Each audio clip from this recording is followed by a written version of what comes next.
your head and cry. Hang down your head and cry. Oh boy, you're bound to die. This time tomorrow, reckon where I'll be. Down in some lonesome valley, hanging from a white oak tree. Hang down your head, Tom Dooley. Hang down your head and cry. Hang down your head, Tom Dooley. Poor boy, you're bound to die. Oh, well, now, boy. Hang down your head, Tom Dooley. Hang down your head and cry. Oh, well, hang down your head, Tom Dooley. Poor boy, you're bound to die. Poor boy, you're bound to die. Poor boy, you're bound to die. Poor boy, you're bound to die. The Kingston Trio, the fourth member of which was Frank Werber, who was a waiter at the Hungry Eye and a photographer, and became the manager of the Kingston Trio and went on to fame, if not necessarily to fortune. The Kingston Trio really showed you could do it, and it was never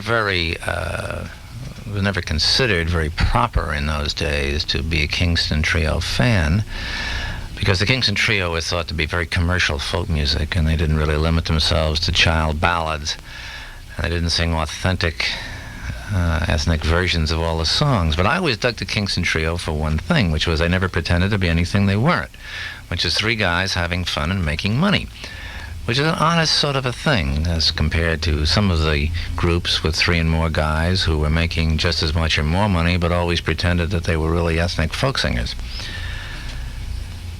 The Kingston Trio, the Hungry Eye, the Purple Onion, Stan Wilson, the Gateway Singers, all this thing made San Francisco kind of a recording folk music center, or maybe if not a center, at least sort of a hothouse of folk music for the country. And the Gateway Singers had a guy in them, Lou Gottlieb, who wrote for them, and who, when the Gateways came to one of their periodic decisions to break up and reform, Lou left the Gateways and formed his own group called the Limelighters, which was a marvelous group. They made a lot of albums that were very, very big selling albums. They had a tremendous following. They ran enormous successful concerts and great lengthy successful engagements at the Hungry Eye and other places around the country. But they never had a hit record. They never had a hit single record. They tried and tried and tried.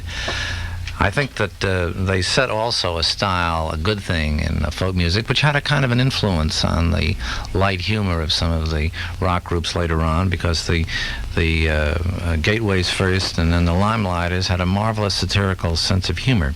And this is shown in a particular track that I've always dug from the first Limelighter album. It's a thing called Charlie the Midnight Marauder. Calling car 41. Calling car 41. Investigate a code 7 at 116 West 14th Street and report. Looks like Charlie's at it again. Oh, Charlie was raised in the city. He scoffed at the suburban life, till Satan, disguised as a salesman, bewitched and bewildered his wife. She heard of the pleasures of rural life, with barbecues under the trees. And so for a mere 40,000, he purchased their dream house with ease. He rose before dawn every morning to dreamily fall into line and follow that bumper before him to be on the job before 9. His dream house of crumbling stucco was more like a nightmarish load. His weekends were spent in hard labor. He dug and he pruned and he mowed. One night an electrical failure blacked out every street in the tract. Our hero drove up in confusion, but couldn't locate his new shack. Each cracker box looked like the one next door, as far as the eye could see. He cursed to himself as he pondered, now where in the world can it be? He searched till a door looked familiar, then tried out his key in the lock. The door opened wide and he entered. Poor Charlie was on the wrong block. He strode to the couch of his sleeping love. He kissed her and backed off in fright. They caught him a few minutes later, still rooted and shaking with fear. They called him the Midnight Marauder and put him away for a year. And put him away for a year. And put him away for a year. They called him the Midnight Marauder and put him away for a year. When a salesman is touting suburbia, he's doing it purely for pelf. Remember the story of Charlie! And tell him to move there himself. And tell him to move there himself. And tell him to move there himself. Remember the story of Charlie and tell him to move there himself. The Limelighters and Charlie the Midnight Marauder. The Limelighters, of course, self-destructed. They had to self-destruct in order to get a hit, I guess, because that's what really happened. After Lou Gottlieb had retired to the Morning Star Ranch and Alex Hasselhoff had disappeared into the studios in Los Angeles, Glenn Yarbrough went out on his own. And he got a hit. He got a lot of hits, and hit albums and hit singles, as well as sailboats and trips around the world. Unfortunately, the hit single never came to the Limelighters, but they had a lot of good records and they had a lot of fun. And one of the things that the Limelighters did in conjunction with the Kingston Trio and the general folk music revival in the San Francisco area was to create a market for songwriters, so that songwriters came here from other parts of the country and people in the Bay Area began to write songs. One of the most interesting of those songwriters was a native of San Francisco, a woman that had lived here all her life, Malvina Reynolds, who was in her 60s, a gray-haired matron who had gone back to the University of California and gotten her degree 30 years after she dropped out of school. And Malvina started to write songs, first for the Limelighters and the Kingston Trio, and then she did some things for Joan Baez. One of those, which was the first of Malvina's songs to achieve a national reputation of its own, was a thing called What Have They Done to the Rain, which had a special message for people who were interested in fallout. All of Malvina's songs, by the way, have messages because she's very concerned with social issues. So we've got Malvina herself singing her composition, What Have They Done to the Rain? Just a little rain falling all around. The grass lifts its head to the heavenly sound. Just a little rain, just a little rain. What have they done to the rain? Just a little boy standing in the rain, the gentle rain that falls for years, and the grass is gone, the boy disappears, and rain keeps falling like helpless tears. And what have they done to the rain? Just a little breeze out of the sky. The leaves pat their hands as the breeze blows by. Just a little breeze with some smoke in its eye. What have they done to the rain?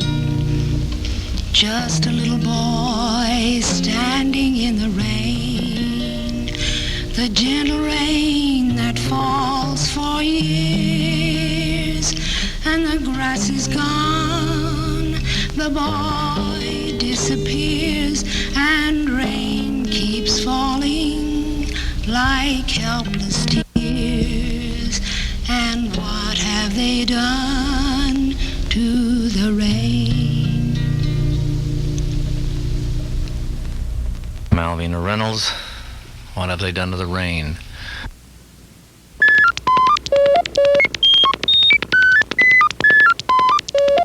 The unexpected, where you wouldn't expect it, at Bruce Atkins. Your own hangar, at every Bruce Atkins. All over Bruce Atkins. Go hangar, A new Roos Atkins idea. Clothes for the new breed. Unconventional. No button-down minds need apply. Hanger at Roos Atkins. New and wild. In every department. Hanger. Time to rethread? Roos Atkins goes hanger. For your kind of clothes. As I mentioned a while ago, the Hungry Eye had become known as a tremendous talent showcase, a national talent showcase. And so did the club across the street, the Purple Onion, where the Kingston Trio started. The Kingston Trio came across the street and played in the Hungry Eye and recorded an album there for Capitol. And they went on and they became one of the biggest album-selling groups in the country. And they really, in a very real, honest sense, were responsible for tremendous impact of the folk music scene on this country, because they showed you that a couple of guys who like to sing and play instruments and have fun could get together and make the kind of music that could appeal to people all over the world, because it did appeal to them. The Kingston Trio sold a lot of albums before they had their first single hit, and their first single hit was a song called Tom Dooley.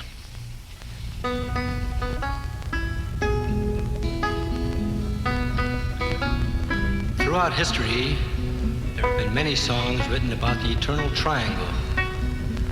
This next one tells the story of a Mr. Gleason, a beautiful woman, and a condemned man named Tom Dooley.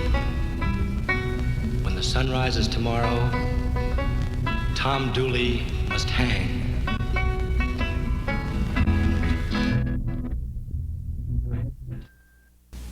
While a folk music revival was going on in North Beach at the Hungry Eye and the Purple Onion, over across town at the Black Hawk, Fantasy Records was recording Dave Brubeck and Cal Tjader and all those people. And every once in a while, they came up with something that almost was a hit. And they recorded Dave Brubeck doing the Trolley Song. And in order to draw attention to the record, Fantasy made a sort of an unusual disc jockey promotion copy. And they did it and crossed up Dave. They put out both the rehearsal portion of the record and the actual record itself, and they put a little message on the copies they sent around to disc jockeys, which was a letter, and it said, "Dear Dave, please forgive us for releasing this, but we felt that it was too good an example of the true Dave Brubeck to be lost to history."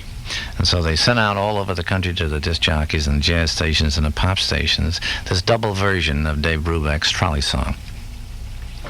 I'm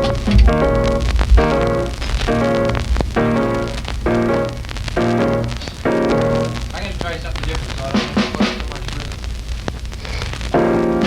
It might be clear.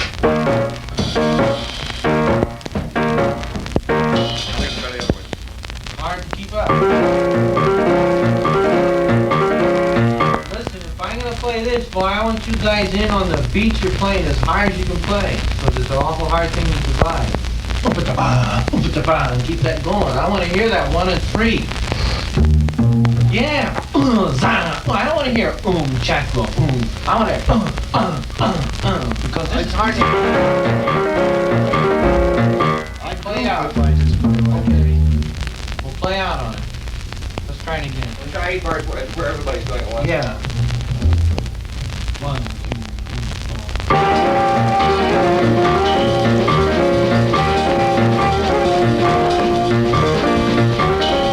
3, You're on. Maybe when they go into forward. At the end of the first 8. Sure. 1, 2, 3.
Well, Fantasy almost had a hit with that one. It didn't quite make it, but it got a lot of attention.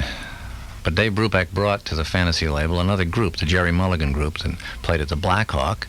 Of course, Jerry Mulligan was never a San Francisco musician, but the group recorded here, and they played at the Black Hawk and got their first national attention here. I think, as a matter of fact, I ought to interrupt this particular introduction to the Jerry Mulligan record to say something about the old Fantasy records.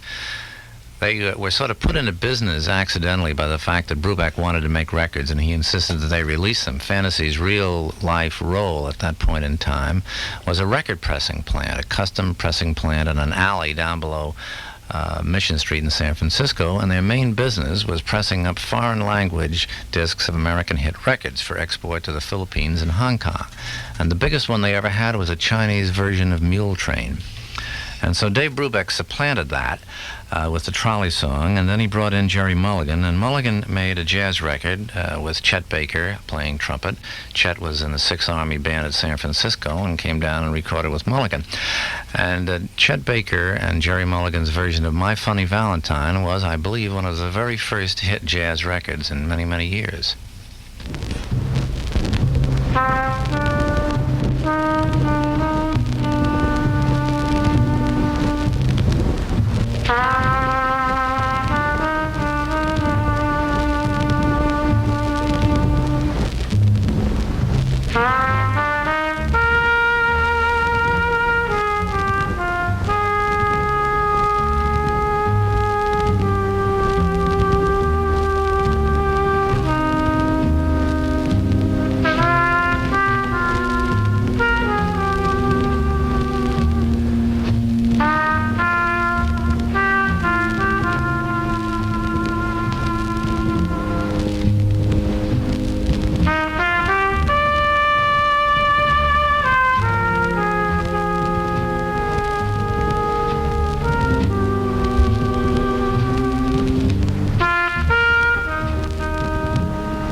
Chet Baker and Jerry Mulligan, My Funny Valentine.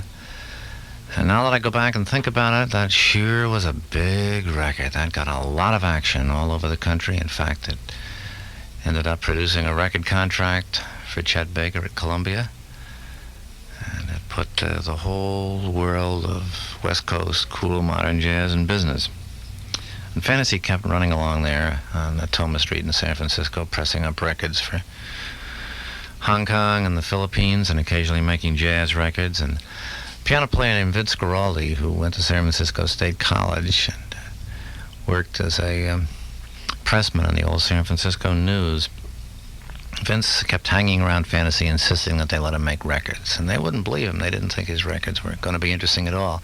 He made a tape of one of his own compositions and some music from Black Orpheus. And Fantasy wouldn't record it.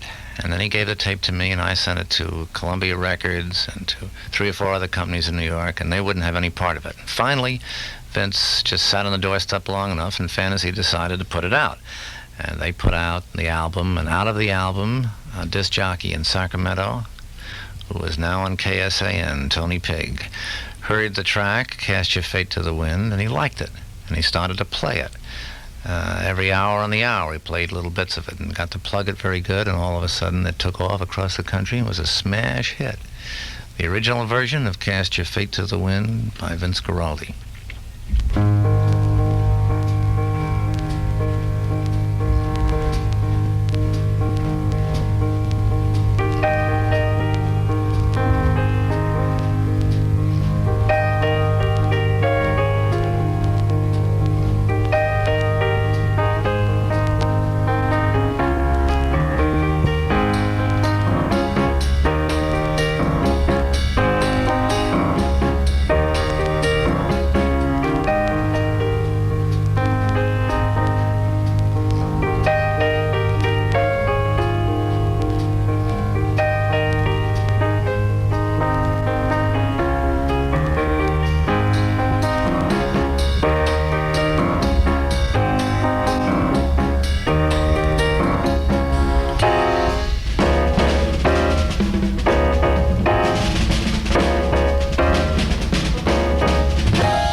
Guaraldi's Cast Your Fate to the Wind was such a good song that it came back later on in another version by I guess it was the Syndicate of Sound, British group. Had an instrumental hit on it. You are listening to Ralph Gleason's Anthology of San Francisco Rock on KSAN, Stereo 95, San Francisco. Bruce Atkins has always been known for being kind of square. So what's Bruce Atkins doing on KSAN? Bruce Atkins is joining your world. Bruce Atkins is now dealing hip clothing, so this is the place to announce it. Bruce Atkins calls its new kind of clothes hanger. Hanger isn't a label, it's a new way of thinking about dressing. Hanger is colorful and wild clothing, irreverent styles, audacious appearance. Bruce Atkins is going to do this thing right, and that's where you come in. Drop by Bruce Atkins, check out Hanger, and let them know. There was one more jazz hit to come out of San Francisco, and that was Dave Brubeck. Brubeck made a record for Columbia, which is, for so many years, been able to pick up people from San Francisco and make commercial successes out of them, had picked up Dave Brubeck from Fantasy. And Dave recorded a song that was not his own composition. It was a composition by Paul Desmond, the alto player. And the marvelous thing is that both Paul and Dave had publishing companies, but this particular song, Paul had left in Dave's publishing company. And they recorded it in New York, not in San Francisco. The song was called Take 5, and it was probably the biggest selling jazz disc of the last 15 years.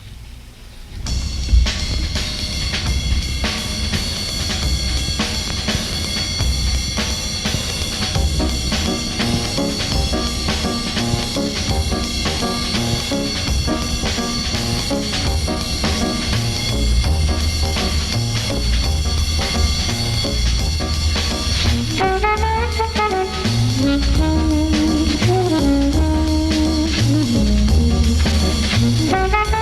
you.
Dave Brubeck, Take 5, with Paul Desmond on alto and Joe Morello on drums.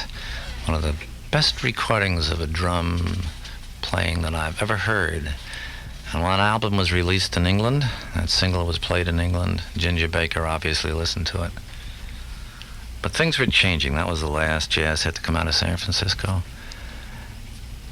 The Beatles had come over here, turned everybody on to long hair and electric guitars. KYA was blasting forth rock and roll. And Tom Donahue was down in the peninsula one night. And a chick told him about a group that was playing in a nightclub on El Camino Real. And the group was called the Beau Brummels, and he recorded them, and they had several hits. My favorite of all their records is a tune called Laugh, Laugh.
Beau Brummels, they wrote good songs, they sang good.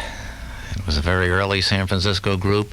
Everybody thought at the time that they were very commercial and all that. They weren't really that commercial. They never made it that big commercially, but they were a good group, and they opened the eyes and ears to people to the possibilities of getting into the whole rock and roll world of electric music.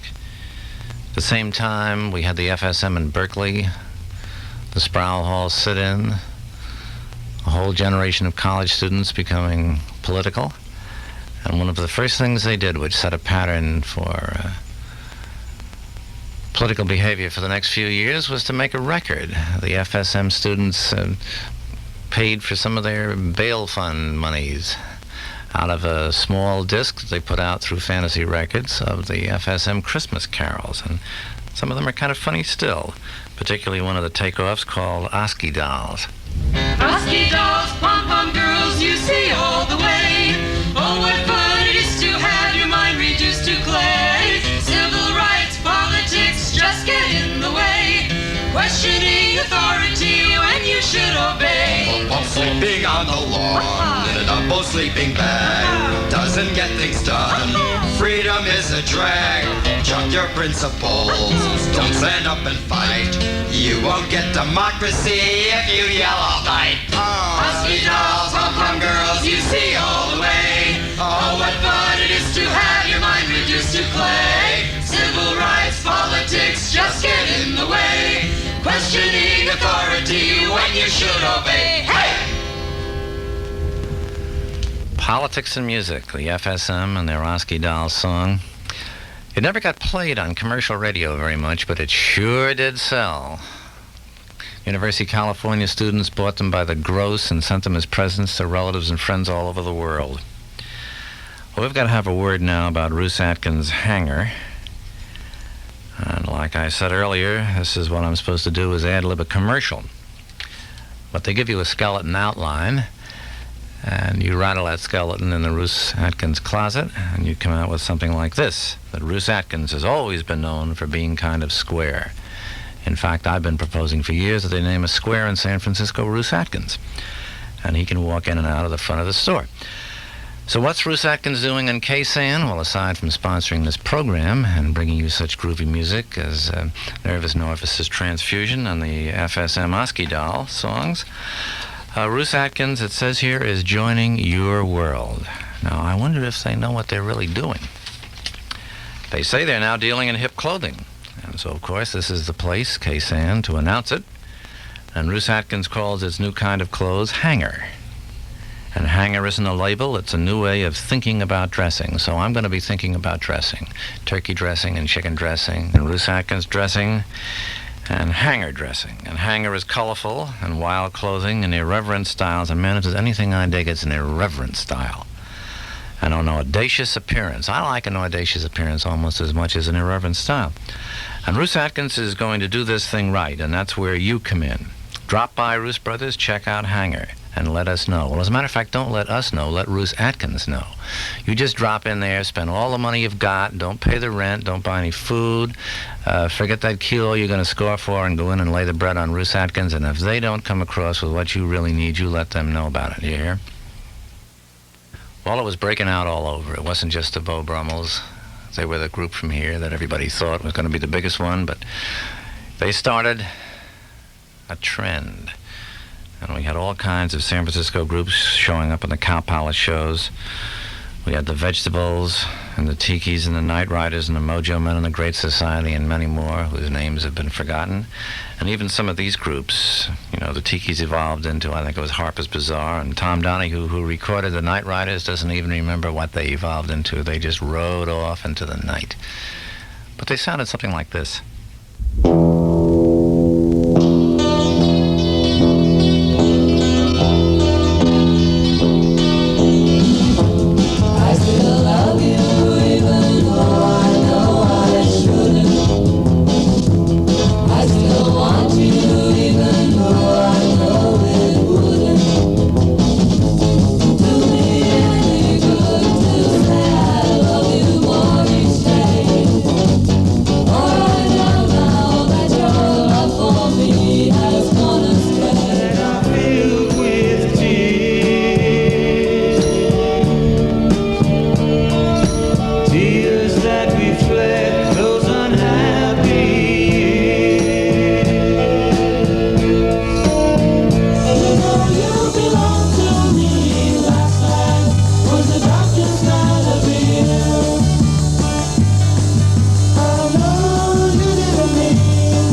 Well, back at Morning Star, or rather, back at the top of the hill in Russian River before it was the Morning Star Ranch, long before Lou Gottlieb saw it, as a matter of fact, Malvina Reynolds had spent a weekend up there visiting friends, and she was driving from Russian River down to Carmel, and as she went along the freeway, she took a good long look at Daly City, and it made a deep impression on her. And that's how come Daly City became one of the few American cities to have its very own song, Malvina Reynolds' Little Boxes, which Pete Seeger made into an international hit, and which we have Malvina singing. Little boxes on the hillside, little boxes made of ticky-tacky, little boxes on the hillside, little boxes all the same. There's a green one and a pink one and a blue one and a yellow one, and they're all made out of ticky-tacky, and they all look just the same. And the people in the houses all went to the university, where they were put in boxes and they came out all the same. And there's doctors and lawyers and business executives, and they're all made out of ticky-tacky, and they all look just the same. And they all play on the golf course and drink their martinis dry, and they all have pretty children, and the children go to school, and the children go to summer camp, and then to the university, where they are put in boxes and they come out all the same.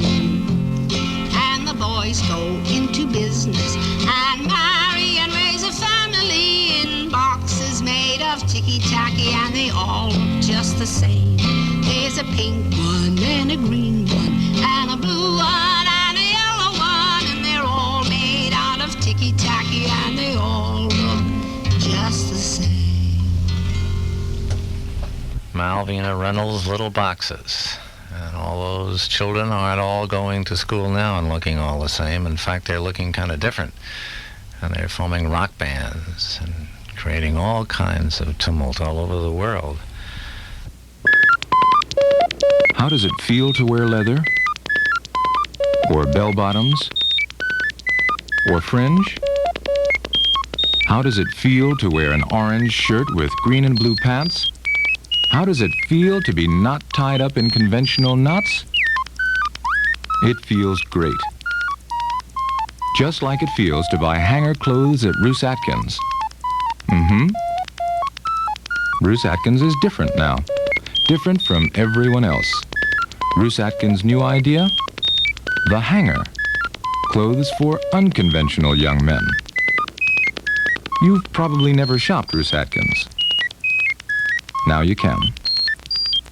Now that Ruth Atkins has gone hanger.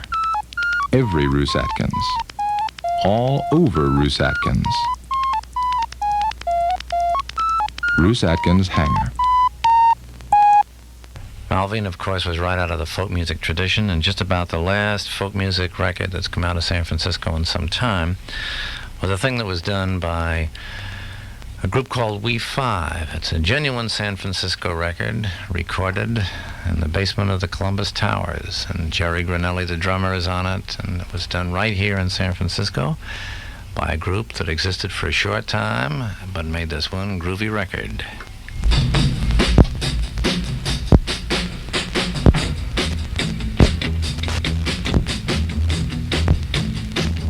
When I woke up this morning, you were on my mind, and you were on my mind. I got troubles, oh, I got worries, oh, I got wounds to bind. So I went to the corner just to ease my pain. Just to ease my pain. I got trouble, I got worried, oh, I came home again. But I woke up this morning, you were on my mind.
1985. You are on my mind. Of course, there are still folk singers here, and a little later in the program, we're going to play a track by a young folk singer that's coming up now, Billy Joe Biko, but for all intents and purposes, in the general, broad, middle stream of American folk music, that's the last thing that's come out of San Francisco, because we were just about to be inundated with rhythm and blues and rock and roll. And Bobby Freeman, who used to be at those Cow Palace shows and do that marvelous imitation of the baseball player, that baseball player pantomime, Bobby Freeman had his wild, big record, which is a pretty good record still after all these years. Do You Want to Dance?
Those were the days.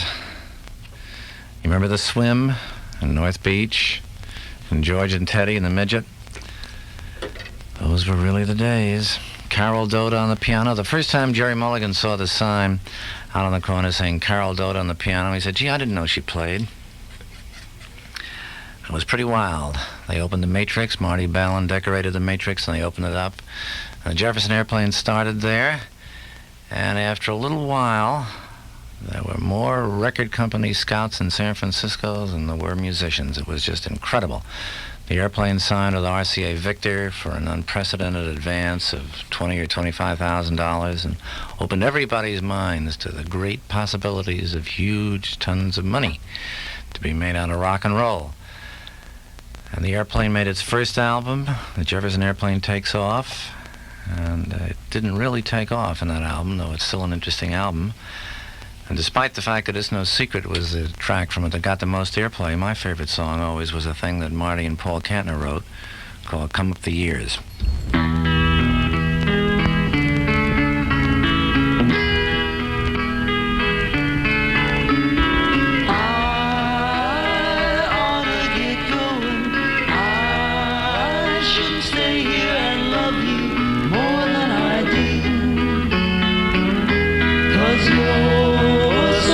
Younger than I am, come up the years, and love me, love me, love me.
than I am. Come up the years, come up the years and love me, love me, love me,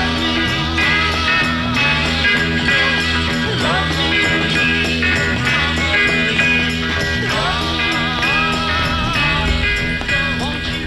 Well, the airplane really did it.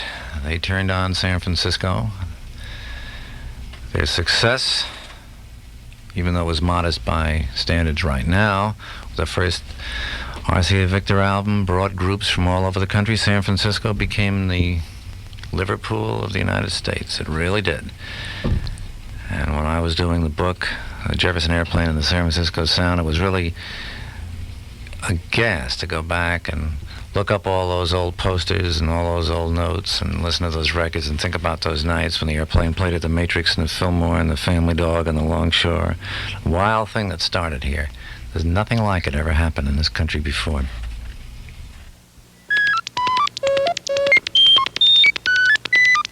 You are listening to Ralph Gleason's Anthology of San Francisco Rock, presented by Roos Atkins to introduce its new hanger clothes for men.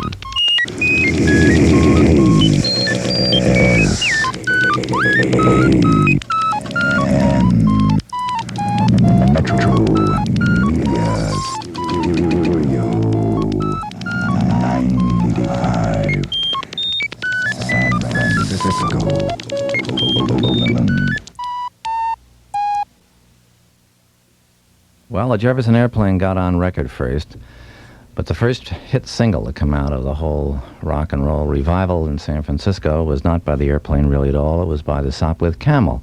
Hello, Hello. And I always thought it was a very funny record because it never really sounded like the Sopwith Camel, even though it got to be a big hit record.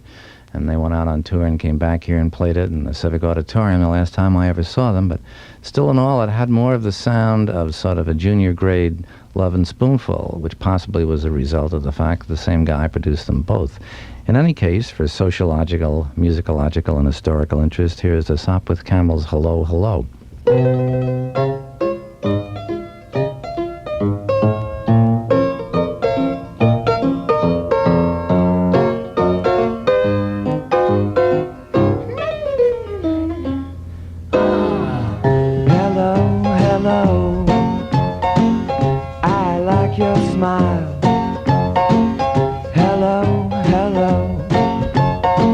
Shall we talk a while? Would you like some of my tangerine? I know I'd never treat you mean. Never knew how I'd meet you. Didn't know how to greet you. When I saw you look that way, I knew I had to say hello, hello, hello, hello.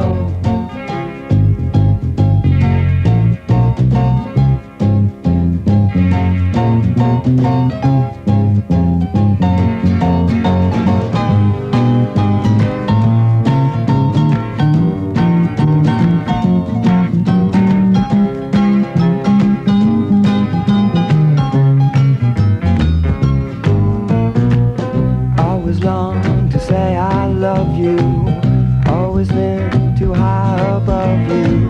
Now I'm not so far away, now at last I can say hello, hello, hello, hello. You've got pretty hair, you got pretty hair. Hello, hello, can't you tell I care? Would you like some of my tangerine? I know I'd never treat you mean. Oh no, I know I would never treat you mean.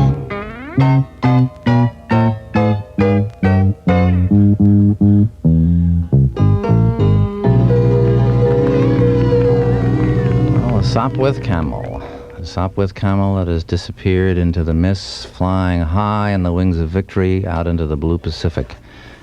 Apparently never to be seen again. The success of that single, the success of the Airplane album, even though they didn't have a hit yet, a single hit that is, brought the deluge to San Francisco. The streets were crawling with record company executives.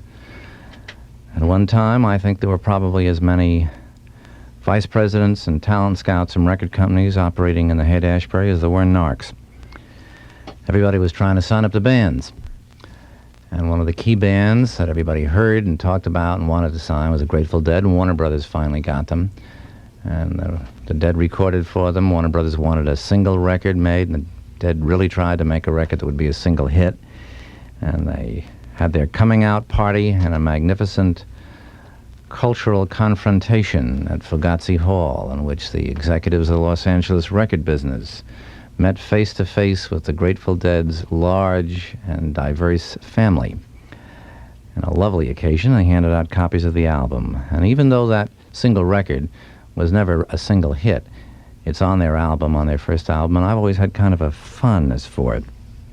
And I thought I'd like to play it, the Golden Road, and then sort of segue into a song that the Dead did and still do, Morning Dew, which everybody around the world has come to love. I don't suppose it's really sold as a single record, but it certainly has had an influence. You hear it coming back now, and groups are doing it. It's a lovely song. The Dead do it very well. First the Golden Road, and then Morning Dew.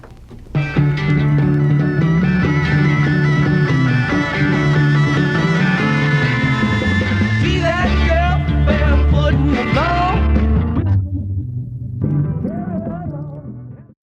Years. Oh, come on. Well, now deep in my heart, baby, I know that you care. Deep in my heart, babe, the feeling is there. Knows I got something money can't buy. I got something that you ought to try.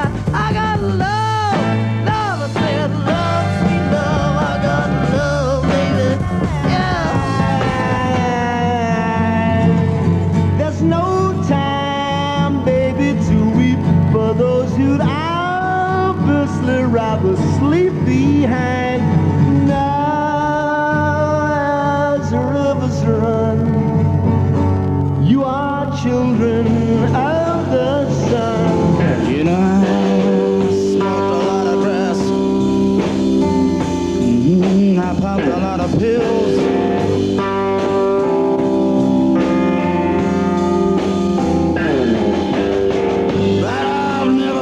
Nothing that my spirit could kill. What you say, I won't pay. I'd rather pray. It's my freedom. Dad, don't worry about me, babe.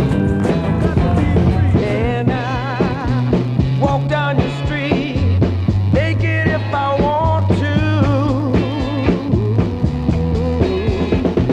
Yeah, now buy an amplifier on time. Got no money now, but I will pay you before I die. Oh, Susie Q. Oh, Susie Q. Oh, Susie Q. Baby, I love you, Susie Q. White bird in a golden cage on a winter's day in the rain. Now we must face it. You give me a pain. How can I miss you when you won't go away? Keep telling you day after day, but you won't listen. You always stay and stay. Don't you want somebody to love? Don't you need somebody to love? Wouldn't you love somebody to love? You better find somebody to love.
This is Ralph Gleason of the San Francisco Chronicle and Rolling Stone magazine. It wasn't so long ago, in fact, it was only back in the 40s, in the early 40s, that San Francisco meant a certain kind of a jazz sound, a Dixieland sound, a traditional jazz sound to people all over the world. The Lou Waters Band, for instance, it started here in San Francisco in the basement of the Palace Hotel and made records and went all around the world and started young jazz bands imitating them as far away as Australia. And Lou Waters sounded like this.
Sound a little old to you? Well, those are way back before light shows. The only light shows they had at those dances were inside your head.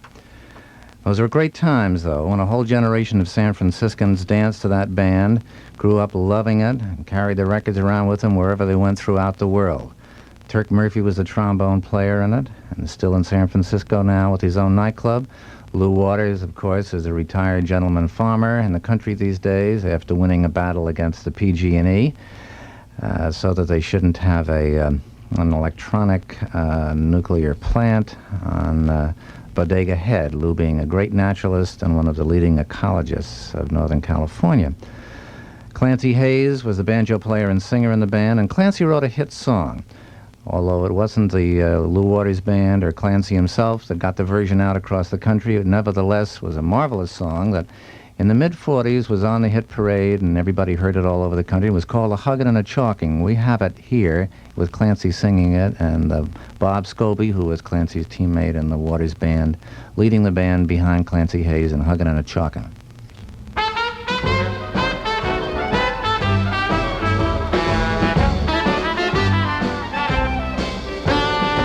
I I've got a gal that's mighty sweet, with big blue eyes and tiny feet. Her name is Rosabelle McGee, and she tips the scale at 303 OG.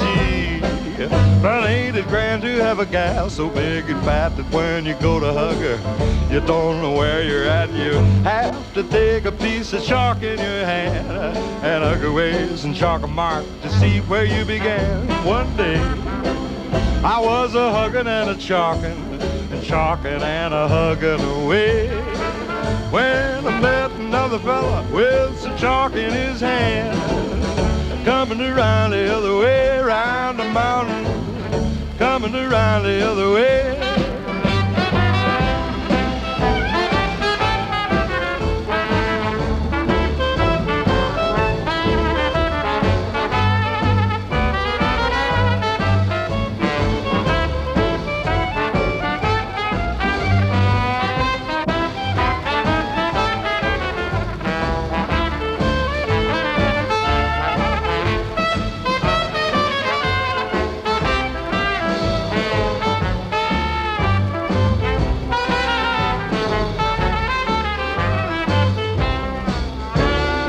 Nobody ever said I'm weak. My bones don't ache and my joints don't creak, but I grow absolutely limp every time I kiss my baby blimp. Oh gee, but ain't it grand to have a gal so big and fat that when you go to hug her, you don't know where you're at. You have to take a piece of chalk in your hand and hug her waist and chalk a mark to see where you began. One day I got a yen for someone leaner. She was meaner than a mink in a pen.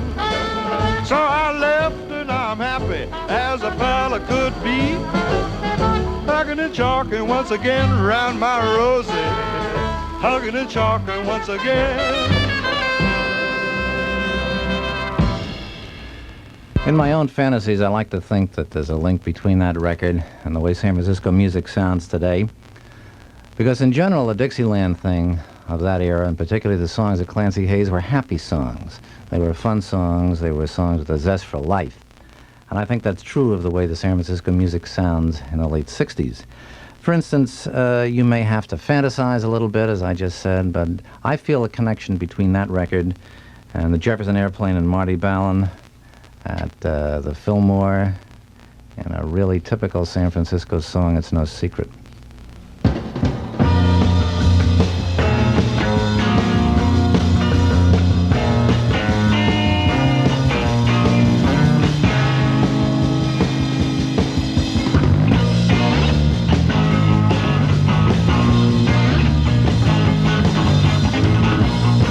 no secret,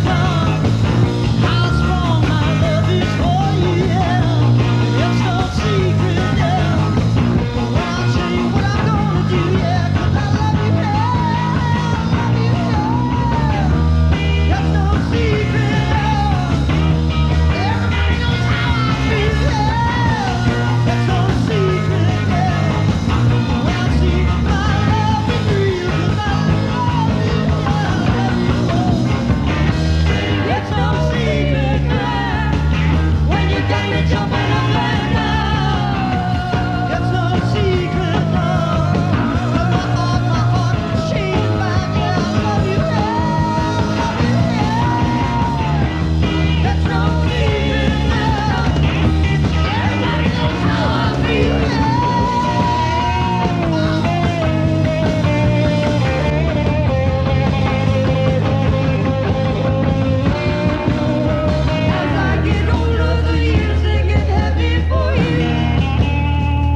of course, that's not a tailgate trombone, and it's not a Dixieland sound, but it's got the same zest for life.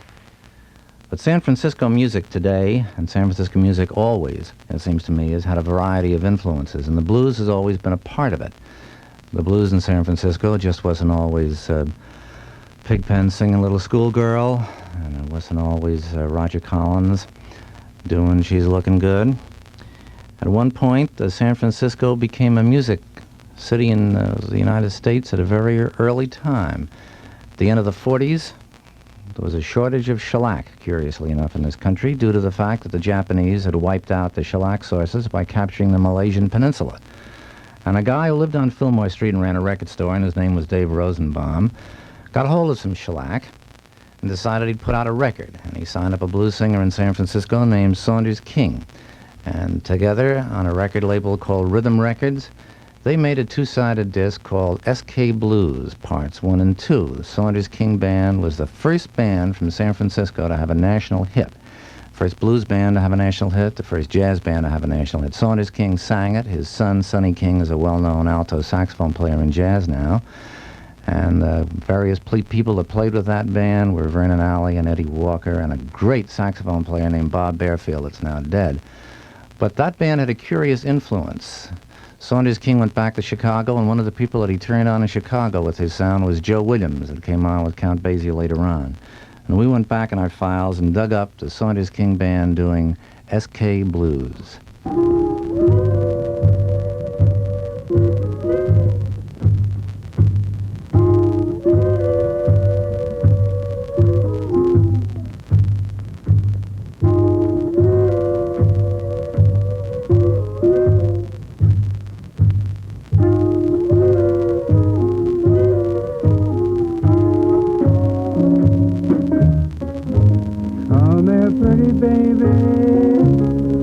Put your fine mellow body on my knee. Ooh, come to me, baby, and put your fine mellow body on my knee. I wanna whisper in your ear and tell you things keep worrying me.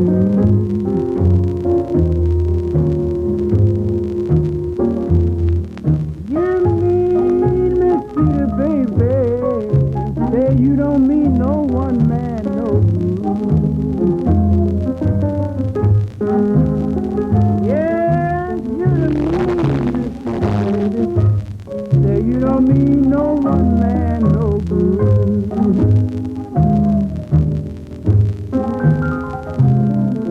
All you do, baby, is raise hell in my neighborhood.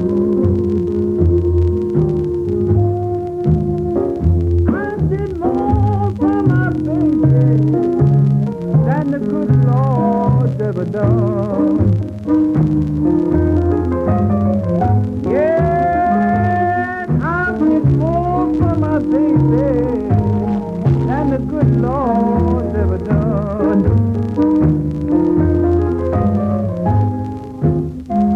I went downtown and bought her some hair, and the good Lord never gave her none.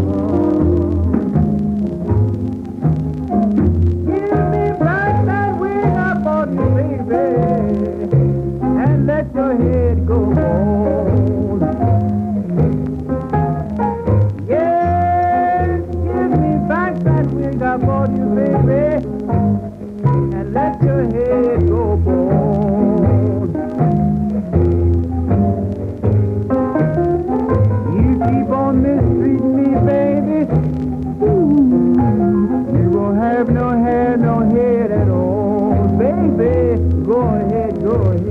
What's the matter now?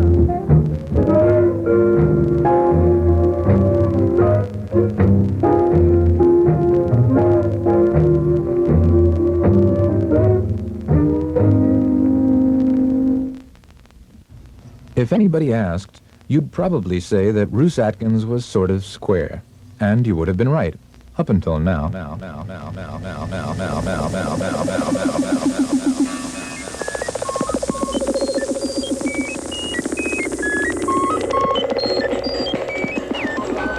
ruffles, multicolored jeans,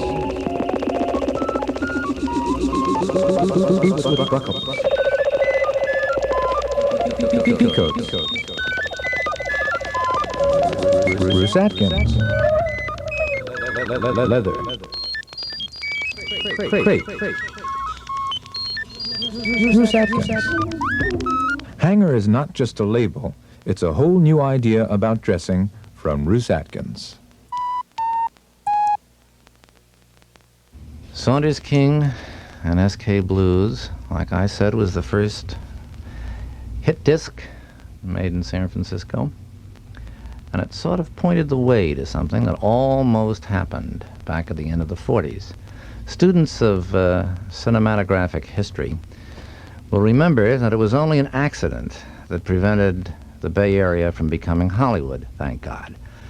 What happened was that people came out here and they thought that they'd start the filmmaking capital of the world in the Niles Canyon over across the bay on the way out to Dublin, but it didn't work. Things didn't work out quite as they wanted to, and although they shot some film there, they eventually moved down to Hollywood. Well, at the end of World War II, sparked principally by the success of S.K. Blues, a record company started in the East Bay, Trilon Records. And if that record company had been as successful as its initial couple of releases indicated it might be, we would have had perhaps the capital of the phonograph record world on the West Coast in San Francisco 20 years before it actually happened. The first of the hits in that post-World War II period to come out of Trilon Records was a thing that was done by four San Francisco guys called the Four Vagabonds. They had a long run in San Francisco. They were sort of like the great-granduncles of the Four Seasons. They were four young Italian lads from North Beach, and they sang and entertained, played the accordion and the bass. And they wrote songs, and they made a hit of a song written by a San Francisco pianist, Darrell Hutchins. The song was called I Wonder, and it was on Trilon, and it was really a smash hit. And for that time, a smash hit was anything that sold in all 48 states, because there were only 48 states in those days. I Wonder.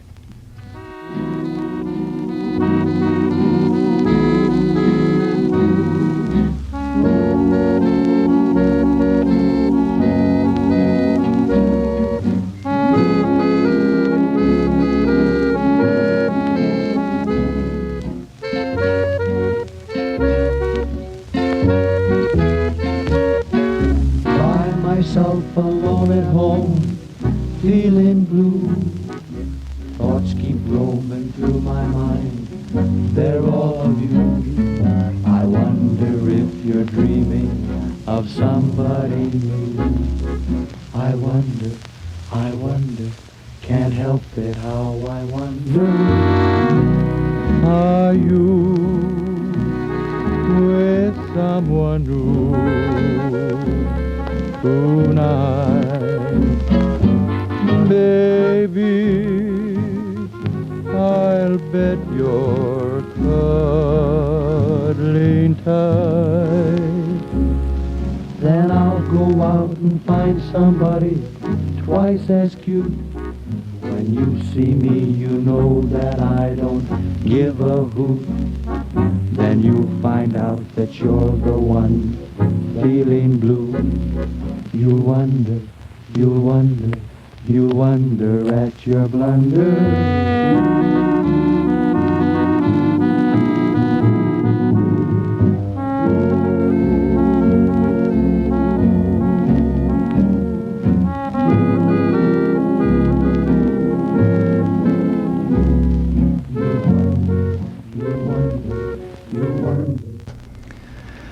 This is the Late Late Show. Isn't that awful? That explains exactly why San Francisco didn't become the music capital of the West in that period. But nevertheless, that's an item of genuine historical interest. The first big San Francisco homegrown product. The first one that went out all the way across the world. The Four Vagabonds were still in action a couple of years ago, playing Nevada and Las Vegas and Reno. And of course, one of the things that all-time San Franciscans will remember about them was that the Four Vagabonds invented groupies. And after Trilon had the big hit with the Four Vagabonds. They moved over to the world of jazz, and they took the Bob Scobie Band, and the Bob Scobie Band covered a record by Art Mooney called Four Leaf Clover. And Scobie's version of Four Leaf Clover, which was made here in San Francisco, as a matter of fact, was a very, very big record. Although it wasn't a national hit, it was a big record on the West Coast, and it almost, combined with the Four Vagabonds, got Trial On into the national record business, but not quite. Bob Scobie and Four Leaf Clover.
So the Bob Scobie record of Four Leaf Clover didn't quite make it, even though it had Jack Buck's great trombone chorus on it.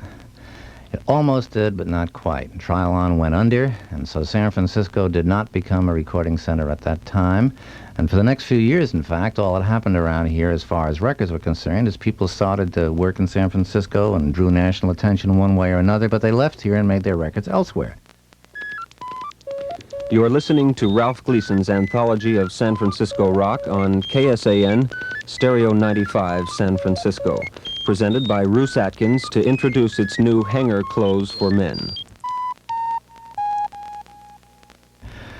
There was quite a strong sort of a semi-country and western influence in the city at that time, and there was a man named Draper, Rusty Draper, who appeared at Will King's Coffee Cup for, I believe it was a total of 8 years at the end of the 40s and the beginning of the 50s. And in 1952, after being on some local television shows and having his own series, Rusty Draper got a chance to record for Mercury, but he didn't do it in San Francisco. They took him down to Hollywood and they gave him the full treatment of the time, a Nelson Riddle studio orchestra and a big arrangement, but even then, they still had to use for his first hit, Rusty Draper's song that he'd been featuring in this after-hours joint for years and years. And the song was called Just Because, and it was an old song, what used to be called in those years a Rounders song. You don't find that sort of thing done very much anymore, except in things like A Nighttime is the Right Time, or The Nightlife is My Life, and things like that.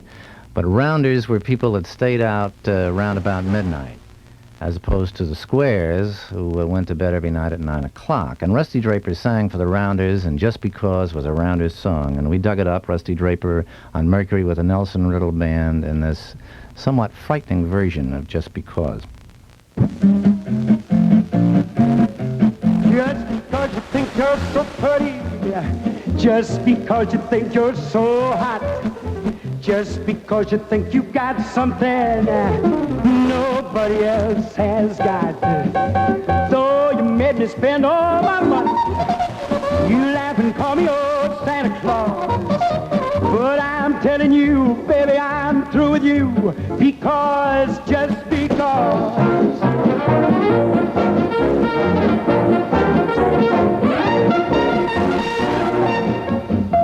Just because because you think I'll be lonesome, just because you think I'll be blue, just because you think I'll be foolish to stay at home and wait for you. Though you made me drop for my girlfriend, you laugh and call me old Santa Claus. But I'm telling you, baby, I'm through with you, because, just because.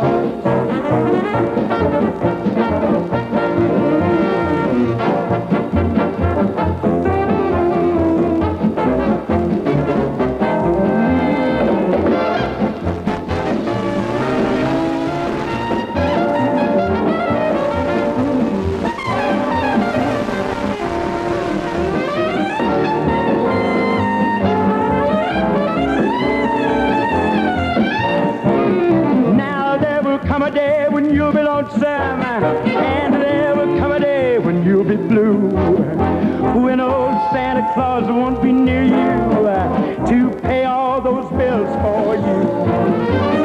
Now you can laugh and say I'm foolish, and you think you got the drop on Santa Claus. But I'm telling you, baby, I'm through with you, because, just because, just because.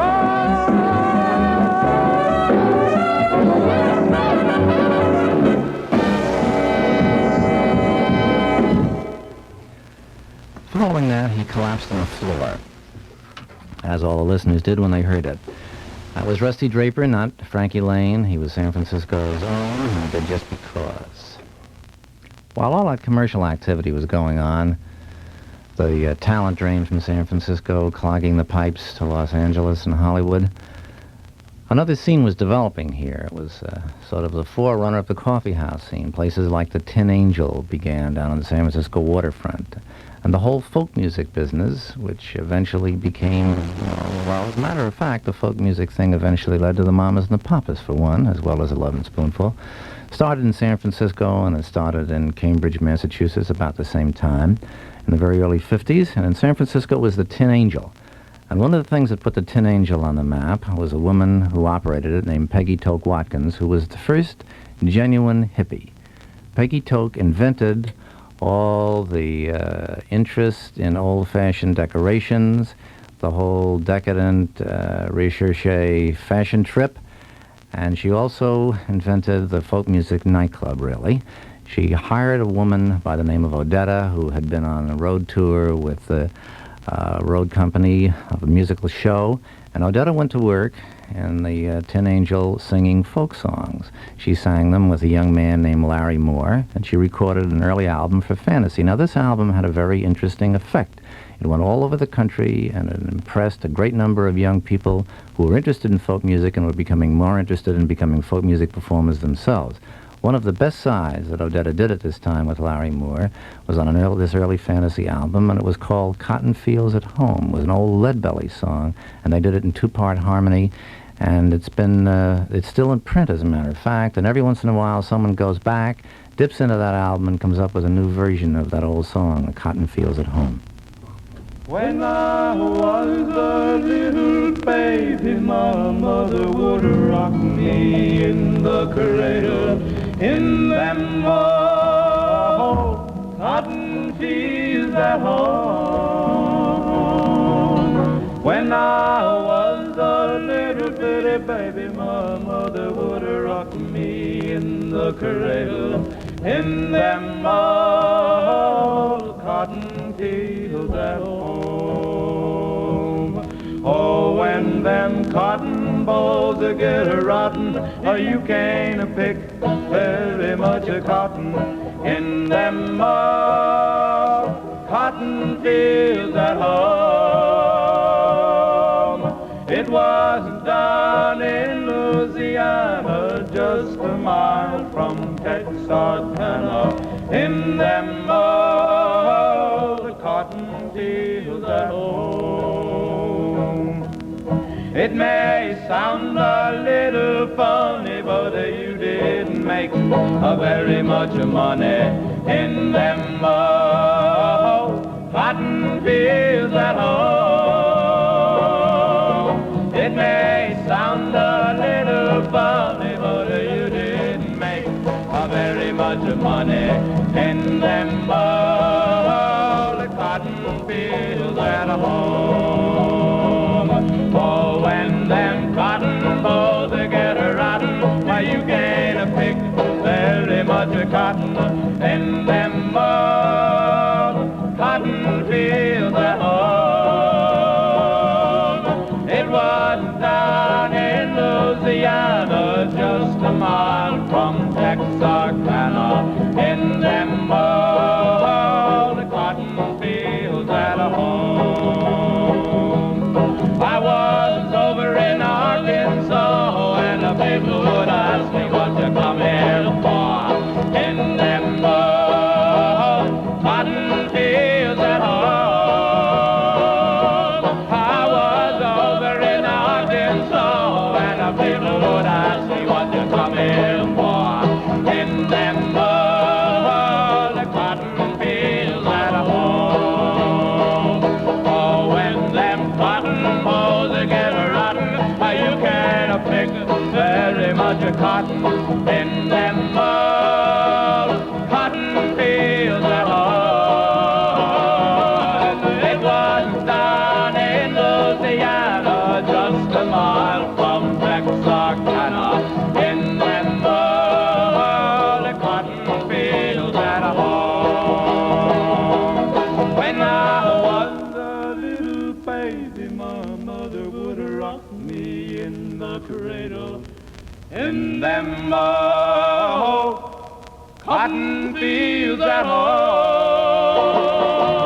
When I was a little bitty baby, my mother would rock me in the cradle, in them old cotton fields at home. Oh, when them cotton bolls get rotten, you can't pick very much cotton in them old cotton fields at home. It was down in Louisiana, just a mile from Texarkana, in them old cotton fields at home. Well, that wasn't the Beach Boys. That was Odetta and Larry Moore at the Tin Angel. And the original, well, I guess actually the real original was Leadbelly, and say the first generation copy of Leadbelly's Cotton Fields at Home.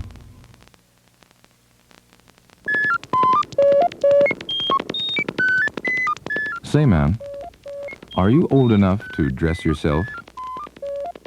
I mean yourself. Flares and bells, vests and brocade, ruffles and scarfs, great big old ties. If you're ready for this, you'll never believe who's ready for you. Roos Atkins. I said Roos Atkins. Roos Atkins has found its hanger. Now it's the hanger that says what's new in your kind of groovy clothes. At Roos Atkins, it's hanger styles. Look over the Roos Atkins hanger. Right near where you live. Right in the middle of the 1950s, well, in 1954 to be exact, Jesse Fuller made his big impression. He was living in San Francisco and began to play at places around here, little coffee shops and things. And he recorded an album sponsored by some of the people at KPFA. And that album was a 10-inch LP. They still made them in those days. And that album had a really important influence on the folk music world, because on that album was Jesse Fuller's San Francisco Bay Blues. And among the people who heard that tune and who did it, and you can hear it on, I believe it's one of the Folkways Broadside albums, Blind Boy Grunt, known to his fans as Bob Dylan, did San Francisco Bay Blues. But we have the original here, done by Jesse Fuller, the one-man band who plays the sotella and the harmonica and the guitar and nods his head and sometimes snaps his fingers and pats his feet. Jesse Fuller's San Francisco Bay Blues.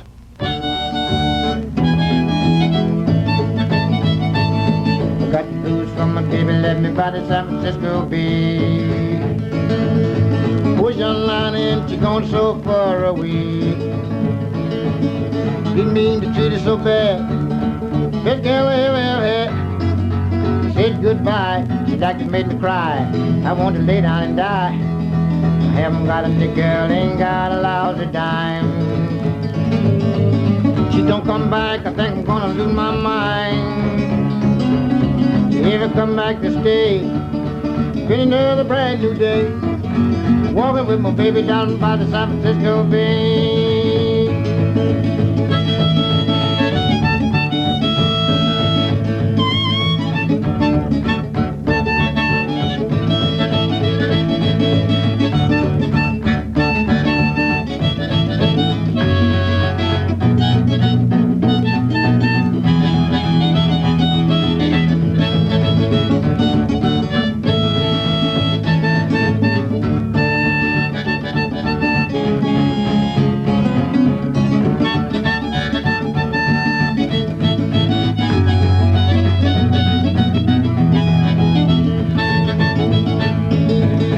Down looking through my bag joke, wondering which way to go.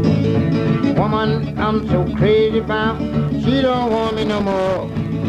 Think I'll take me a freight train, because I'm feeling blue. Right all the way to the end of the line, thinking only of you.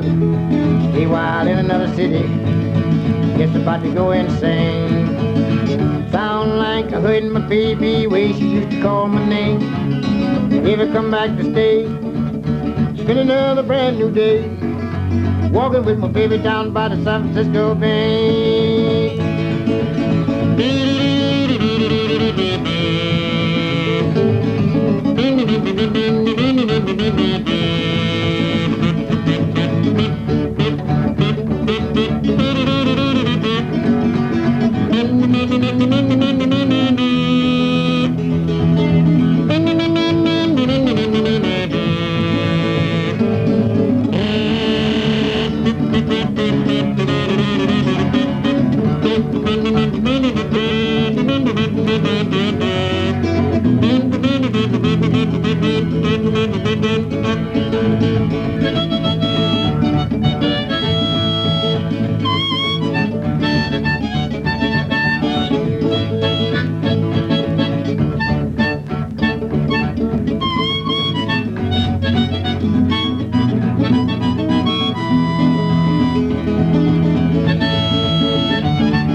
If that record got to Hibbing, or whether it was in Minneapolis that Blind Boy Grunt first came across it.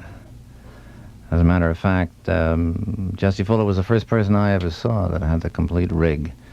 There was a guitar and a harmonica on the wire apparatus in front of his face so that he could play it while he was playing the guitar. It was a pretty wild thing.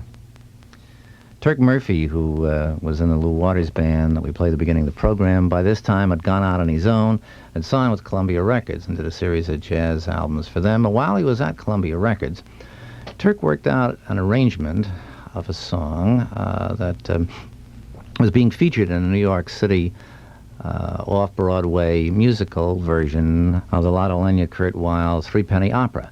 And the song was the theme from it. It was the Moritat theme, the theme from the Threepenny Opera, which became known as Mac the Knife.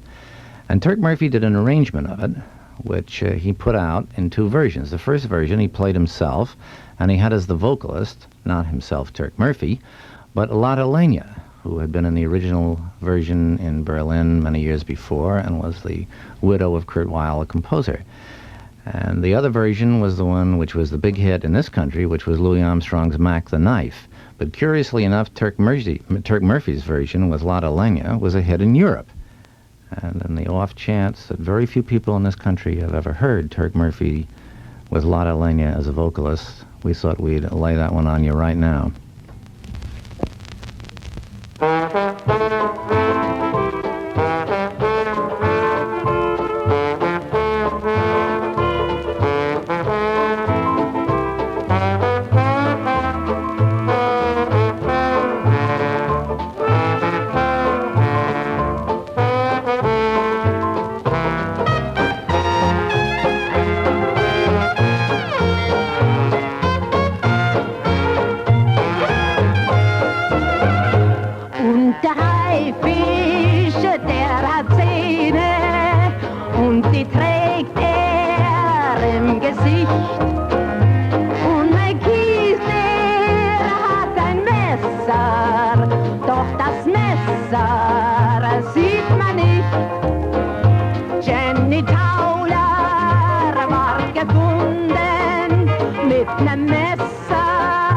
in der Brust und am Kegel weggemesser, der von allem nichts gewusst und das große Feuer so hoch, 7 Kinder und ein Greis in der Menge weggemesser, den man nicht fragt und der nichts weiß und die minderjährige Witwe, deren Namen jeder weiß, wachte auf und war geschändet.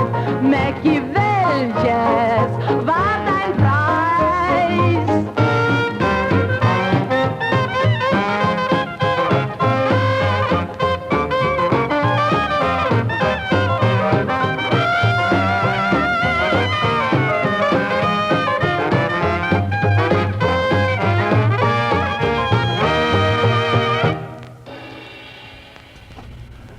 Well, that was La Delenia and Turk Murphy, of all people. And now I'm supposed to do something that they call ad-libbing a commercial. And so I will ad-lib a commercial. But of course I can't ad-lib a commercial because I have to use this stuff that they've laid out here in front of me. And the first thing it says is that Ruth Atkins has been a part of San Francisco for years. And that's the truth. It also says that Ruth Atkins has become known as a kind of a square. And that's true too. And it bugged them, it says here, and I didn't know that, but I'm glad to hear it. And Ruth Atkins, like everybody else, doesn't want to be left out of the new clothing scene that's evolving. So they're going to get into it. And in order to get into it, Ruth Atkins has got a hook, and the hook is called a hanger. It's hanger clothes for men. And a hanger, Ruth Atkins says, is more than just clothes. It's an idea about dressing. And it's leather and bells and fringe and country and afro and all those beautiful things that make up the new clothing kicks. Check out hanger clothes at your local Ruth Atkins in every department. And if Ruth Atkins isn't doing it right, they want you to tell them. So you go in there, and if they ain't doing it right, you really lay it on them, because they're promising to do it right if they can find out how to do it, and they got to depend on you to tell them. Because Ruth Atkins isn't going to be so square anymore. And the hanger is going to make it like you like it. So you tell them. Well, back in the early days, before KYA had been turned into the genesis of San Francisco rock by Les Crane, they had a house band up there. It was led by a country and western singer named Dude Martin, and he was on the air for 17 years in the Bay Area. And Sue Thompson, his old lady, was the singer with the band, and they had a lot of other people come and go, but one of them that came and stayed for quite a while was a young lad named Guy Mitchell, who used to work out in the stockyards in San Francisco in a leather shop, a saddle shop, and he got a chance to sing with Dude Martin and the Cowboys and KYA, and he did, and somebody from Columbia heard him and took him out of here, and he made a big hit record that he always credited to San Francisco, and it was called Singin' the Blues.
So Hollywood co-opted the KYA singing star Guy Mitchell, and then a curious thing happened. A little while later, somebody brought it all back home. An Oakland truck driver named Jimmy Drake was the one that did it. Of course, nobody knew him as Jimmy Drake. They knew him as Nervous Norvis. And Jimmy Drake did it the hard way. Jimmy Drake did it in the bathroom. He brought it all back home and recorded his own songs that he wrote himself and did his own recording.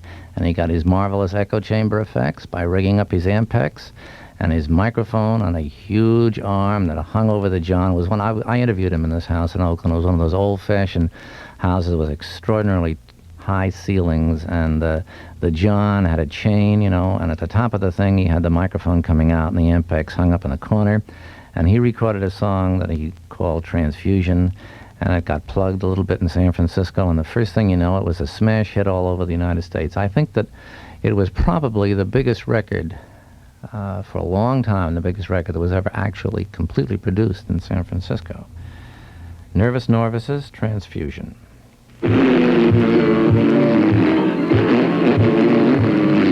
Tooling down the highway doing 79. I'm a twin pipe papa and I'm feeling fine. Hey man, dig that. Was that a red stop sign? Transfusion, I'm just a solid mess of contusions. Never, never, never gonna speed again. Slip the blood to me, bud. I jump in my rod about 8:45. I gotta make a date with that chick of mine. I cross the center line, man, you gotta make time. Transfusion, oh man, I got the cotton-picking convolutions. I'm never, never, never gonna speed again. Shoot the juice to me, Bruce. My foot's on the throttle and it's made of lead, but I'm a fast-riding daddy with a real cool head. I'm a-gonna pass a truck on the hill ahead. Transfusion, my red corpuscles are in mass confusion. Never, never, never gonna speed again. Pour the crimson in me, Jimson. I took a little drink and I'm a-feeling bright. I can fly right over everything, everything in sight. There's a slow-poking cat, I'm gonna pass him on the right. Transfusion, I'm a real gone pale-face, and that's no illusion. I'm a never, never, never gonna speed again. Pass the claret to me, Barrett. Rolling down the mountain on a rainy day. Oh, when you see me coming, better start to pray. I'm a-cutting up the road and I'm the boss all the way. Transfusion, oh doc, pardon me for this crazy intrusion. I'm never, never, never gonna speed again. Pump the fluid in me, Louie. I'm burning up the freeway early this morning. I'm a-passing everybody, oh nothing but corn, man, out of my way. I don't drive with my horn. Transfusion, oh nurse, I'm gonna make a new resolution. I'm never, never, never gonna speed again. Put a gallon in me, Allen. Oh, barnyard drivers are found in two classes: line crowding hogs and speeding jackasses. So remember to slow down today. Hey, Daddy-O, make that type O, huh? Attaboy.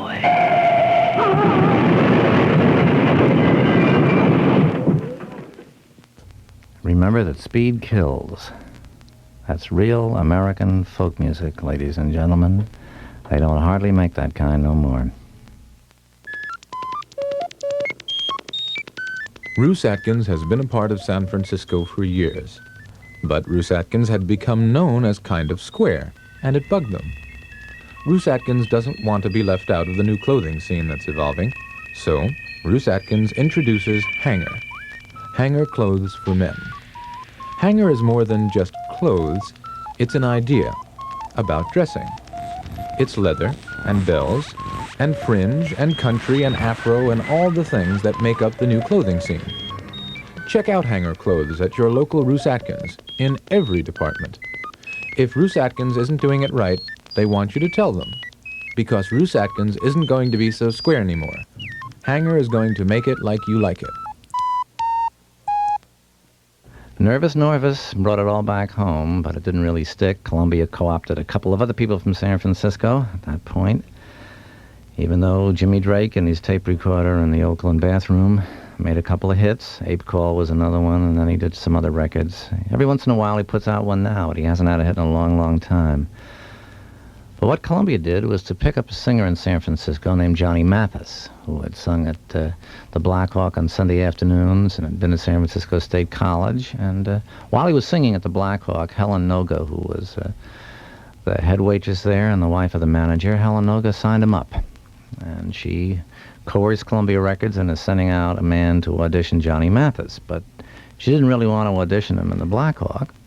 So what she did was she took over The Hungry Eye for one night, because The Hungry Eye was beginning to become known nationally as a talent showcase with Wet Soul and the Gateway Singers and people like that. And so she took Johnny Mathis down there for one night only and brought out the Columbia people, and Johnny Mathis put on a show, and they signed him up. And they took him to New York, but even though she'd set it up so he'd be in the pop field, Columbia was convinced that it had a jazz artist. And the first thing they did with Johnny Mathis was to record him in a great big lush album with arrangements by John Lewis and Gunther Schuller and Lord knows who else, which album was a tremendous unsuccess. And after the first 10 or 15,000 copies were sold, why, Columbia called all the rest of them back and scrapped it and destroyed the masters, and then they started making hit records with Johnny Mathis. And of course, I don't know really whether this particular one, Chances Are, was Johnny's biggest hit, but it certainly was the one that seemed to me to epitomize the Johnny Mathis singing style, which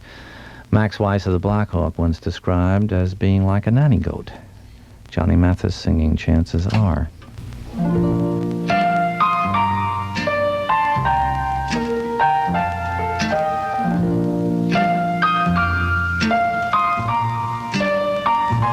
Chances are, 'cause I wear a silly grin the moment you come into view.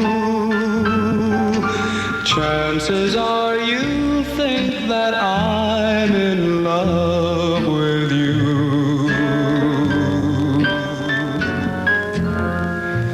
Guess you feel you'll always be the one and only one for me. And if you think you could,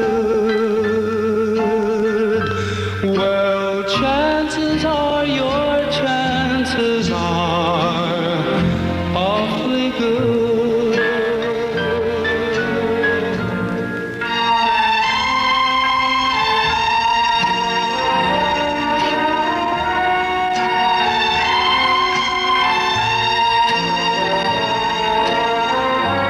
Chances are you believe the stars that fill the skies are in my eyes. Guess you feel you'll always be the one and only one for me. And if you think you could, well, chances are your chances are awfully good. The chances are your chances are awfully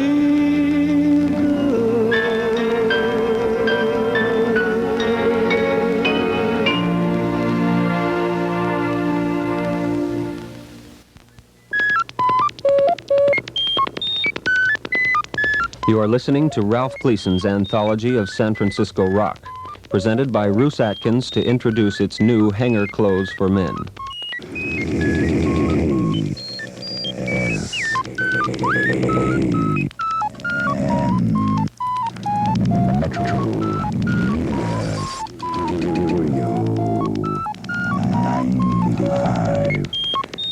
San Francisco. And you are listening to the Gleason Special. This is Dusty, and I'm just here running the machines. We're down here, high in the KSAN tower in deep metropolitan San Francisco, cooking on back through San Francisco music history. Finally, of course, Columbia got them and issued 5 single records in one package, and they had a big debut at the Avalon Ballroom. And then on the way home that night, or when they got home that night, Half the Grape was busted over in Marin County, and they were on the front page of the paper the next day. And I didn't go to the affair at the Avalon, but I did read the paper the next morning, and the Columbia Public Relations Director called me up from New York and said, how was the party? What kind of reaction did they get? Did they get any publicity on it? So I said, yeah, man, wow, they got a 4-column headline on the Chronicle this morning. And they sure did. Anyway, one of the 5 singles that Columbia put out of the Grape at that point is a very good tune. called Omaha.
Moby Grape, another lost band. I don't know whether they're still together or not. Last I heard, they'd broken up and then they'd gotten back together in some other shape or form.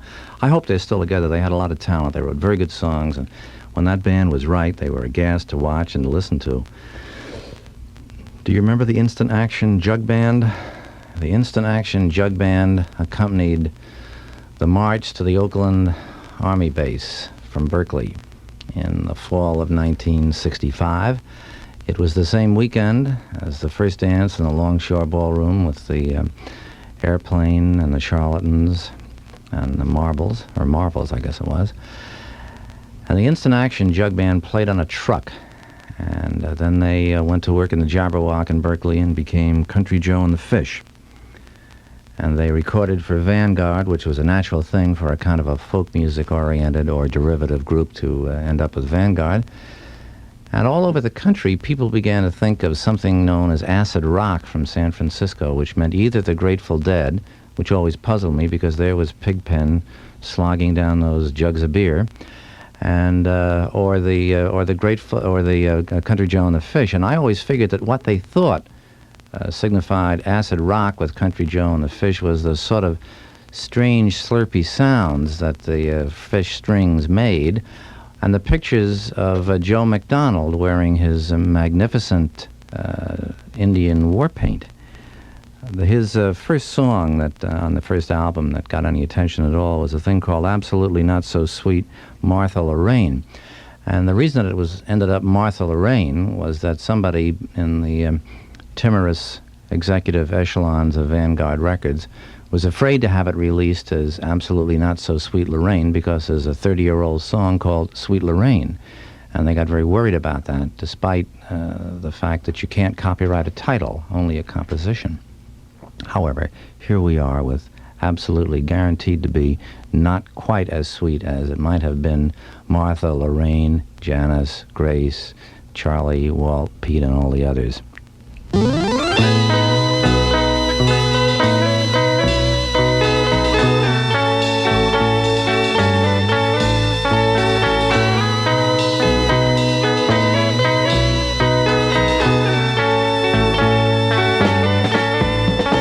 She hides in an attic concealed on a shelf.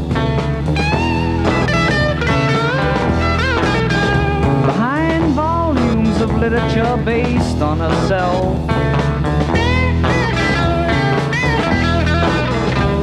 And runs across the pages like some tiny elf, knowing that it's hard to find stuff way back in her mind. Winds up spending all of her time trying to memorize every line. Sweet Lorraine, ah, sweet Lorraine, sweet lady of death wants me to die. So she can come sit by my bedside and sigh, and wipe away the tears from all my friends' eyes. Then softly she will explain just exactly who was to blame for causing me to go insane and finally blow out my brain. Sweet Lorraine, ah, sweet Lorraine. Well, you know that it's a shame and a pity you were raised up in the city and you never learned nothing about country ways. Oh, about country ways. The joy of life she dresses in black,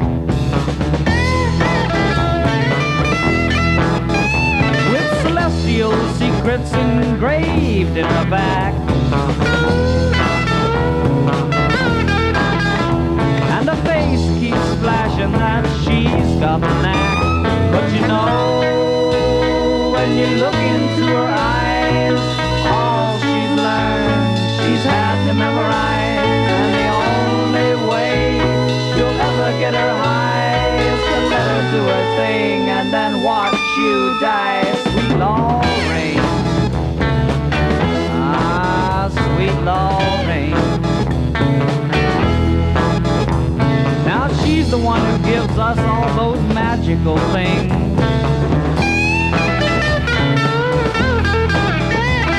and reads us stories out of the I Ching. Then she passes out a whole new basket of rings that when you put on your hand makes you one of the angel band and gives you the power to be a man.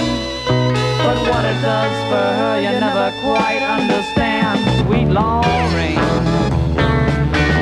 ah, sweet Lorraine.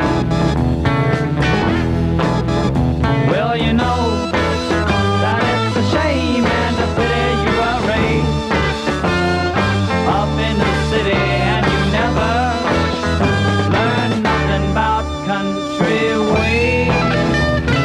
Oh, about country ways. Oh, about country ways. Yeah, about country ways.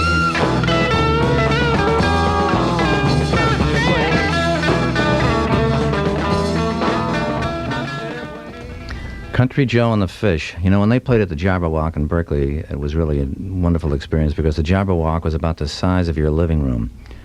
And you had the band up on the stage and all the flat-out Berkeley hippies jammed in that room, and they could really get loud. And it was a marvelous feeling because the audience got loud, the band got loud, and the whole place took off. Finally, it took off completely and floated away, and there's only an empty lot there now in Berkeley where Country Joe and the Fish were born. There's another thing I should mention about Joe McDonald. He's an old folk singer and contributed to Broadside and so on. And when interviewed in New York and asked what his program was to change society, he gave the most simple, logical, and intelligent answer I've ever heard from anybody, political or otherwise. He said, free music in the park.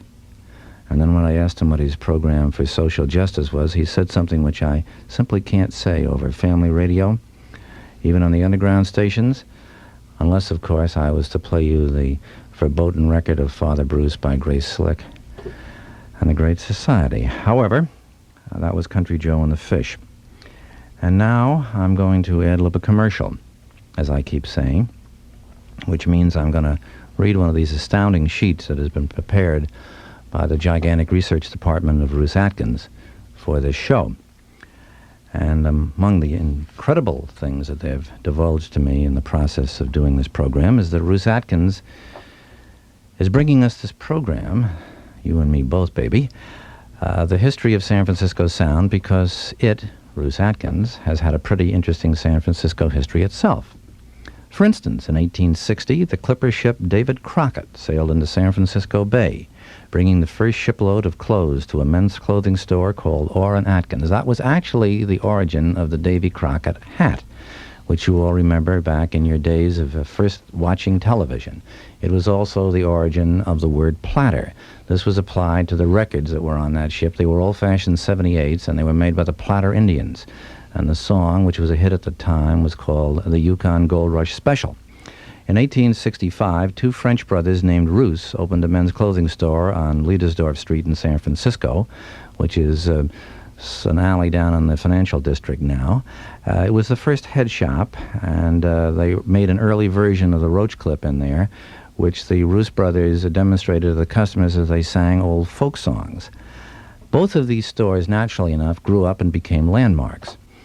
And in 1958, they merged to become today's giant 50-store Ruth Atkins. Actually, the word merge in there, the verb, is a misnomer, because what they did was to divide amoeba-like into 50 stores, each one of which says Ruth Atkins on the front. And now in 1969, Ruth Atkins is taking another significant step forward by introducing a new idea in men's clothing called hanger.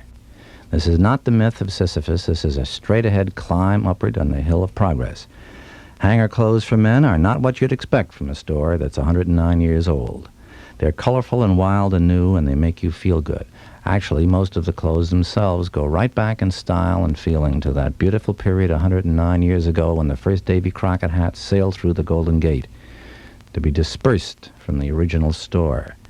And even though Ruth Atkins has been around more or less since 1860, they're just now beginning to get around to your kind of clothes. They're a little late about that, but they're going to catch up all right, they say. Things like leather and bells and boots with buckles and vests and brocade. They were selling these to the miners back then, and they're selling them to the miners now, too, I think. Go in and see hanger clothes at Ruth Atkins, near you. So all you folks way out there in underground radio land, there's a Ruth Atkins near you. One of the early record people to pick up on the San Francisco sound was a guy named Bobby Shad from Chicago and New York, who has a record company called Mainstream. He made the first Big Brother LP. And he came to San Francisco, and he rounded up a whole series of bands. He included in this the Wildflower, Euphoria, The Other Side, and the Harbinger Complex. And they took over one of the ballrooms one night. I forget. I think it may very well have been the Fillmore, but I'm not sure about that any longer. And they recorded 3 or 4 tracks for him. And he put out an album called With Love, A Pot of Flowers, which was really a terrible album. But it's interesting historically because it's the only thing I know of that includes bands like Euphoria and The Other Side and the Harbinger Complex and even Wildflower. And they had a lot of promise, those bands, even though they've disappeared now. I just thought we'd play some excerpts from the tracks that are on that thing, including those bands.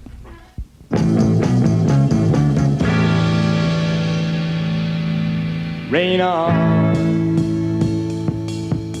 There are rules on the way you can slide. Smile on. Take a walk on the opposite side. You better watch yourself as the sidewalks can be absolutely thin. Anytime now, baby, is the time for you to jump in. Walking down this road to my town, walking down this road to home, traveling through these hills and valleys, traveling and I'm all alone. Gonna see my mama, I'm gonna see my pa. I've been a long time moving,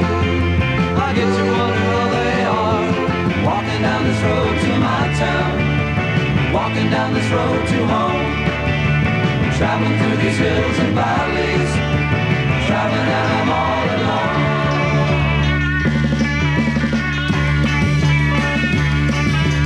When you know if you're in love,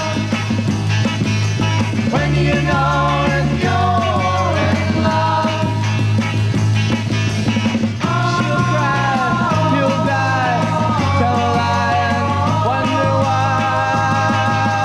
When you know if you're in love, when you tell if you keep thinking of,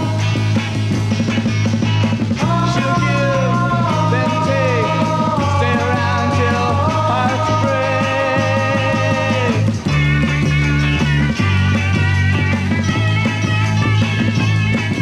We have to leave, there's so much to see. There's nothing I believe, so let her marry me. Now the time has come and the sun is going down. The time is right for some, but we won't be staying round. Give us your consent and save us a life of constant sorrow.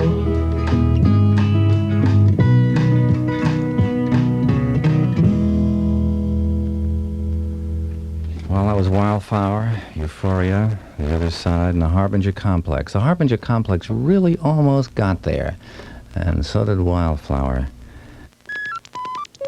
You are listening to Ralph Gleason's Anthology of San Francisco Rock on KSAN, Stereo 95, San Francisco, presented by Roos Atkins to introduce its new hanger clothes for men.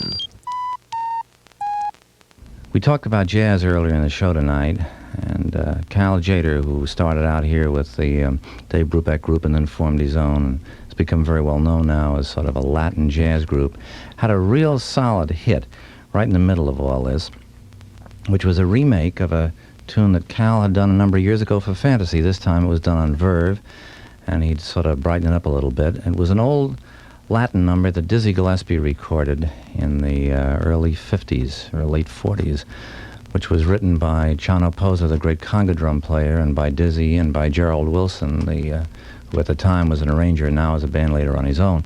The thing was called the Wachiwaro, and Cal renamed it Soul Sauce. And it came out on Verve, and it was the biggest record he's ever had and one of the biggest jazz things that come out of San Francisco.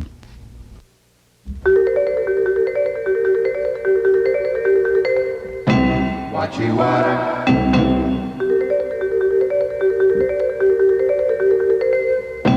Wachiwara.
Cal Tjader and his big Latin hit, Wachiwara, which really did him a lot of good, but stamped him definitely as a Latin band, despite his original dedication to jazz. One of the biggest records ever to come out of San Francisco in recent years was done by a band called Blue Cheer. And Blue Cheer surfaced in the early sessions in the parks in Berkeley and in San Francisco as, I believe, a six-piece group.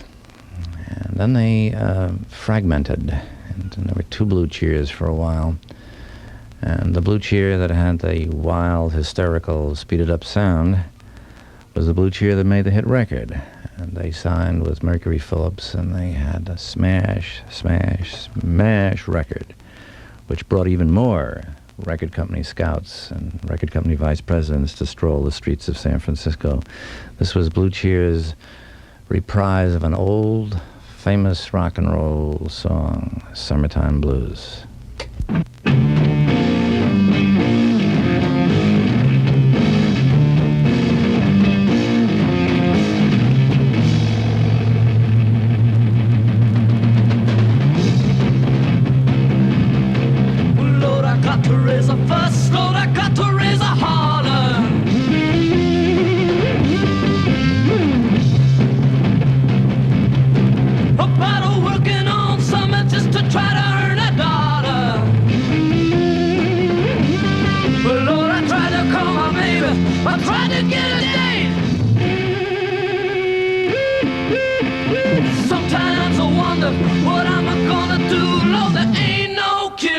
Summertime blues.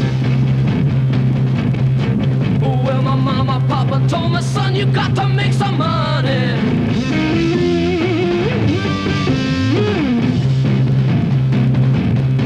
Well, if you want to use a car to go riding next Sunday.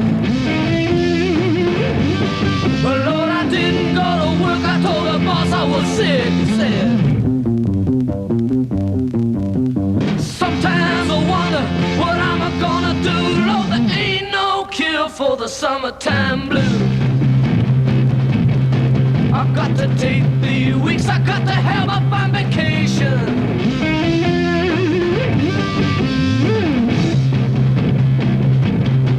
I've got to take my problem to the United Nations. I done told my congressman and he said, quote, take this boy.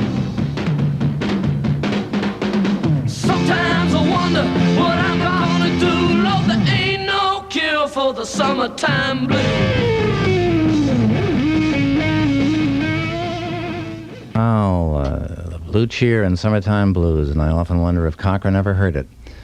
That's a loud band with all those marshals and marshals of marshals and marshalling yards full of marshals stacked up there screaming at you. Steve Miller could be a loud band too, but I think Steve Miller did a different kind of a thing. And an album came out which never got the acceptance I thought it should have. It was a number of songs that were featured at one point or another in a film called Revolution, which is one of those terrible hippie films, except it had some nice things in it. The really beautiful spot right in the middle of that show. No introduction to it. All of a sudden you cut to the Panhandle in Golden Gate Park, and there's Dan Hicks sitting in a rocking chair singing Stoned. Anyway, they've got Steve Miller doing Your Old Lady in that film, and it's on the soundtrack LP. And I thought we'd do that one by Steve. And then another Steve Miller, which was on his first Capitol LP, which is one of the best songs I think he's ever done, Living in the USA.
interrupt old Steve Miller there for a moment, for a short pause, for a Papa Bear. You're probably surprised to hear Ruth Atkins on KSAN, because you may have thought of Ruth Atkins as pretty square. But this isn't an ordinary commercial. It's an announcement. Times are changing, and Ruth Atkins is changing with them. Ruth Atkins, in fact, announces a completely new kind of clothing for men. A new kind of clothing called hanger. Look for hanger clothes in every department of Ruth Atkins, especially at the Ruth Atkins near you. Expect the unexpected. Scarves and leather, and bells and belts and boots, plus fringe and afro and all the things that make up the new clothing kicks. Don't be embarrassed to be seen going into Ruth Atkins either. Think of how many people are listening to this very commercial. They'll be going to Ruth Atkins too. Not only did record company people come to San Francisco, but so did musicians from all over the world. Set up roots here, lived here, recorded here, still here, a lot of them. Mother Earth came up from Texas. Tracy Nelson came out from Chicago and stayed here in Berkeley and then in San Francisco, got together. They're on that Revolution album. Tracy's singing a song that I think was the one that brought her the most renown locally and possibly the most renowned to date nationally, though I understand she has some very good albums coming up that I haven't heard yet.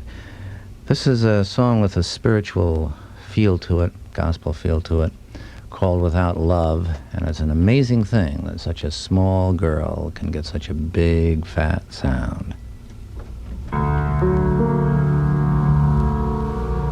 I awaken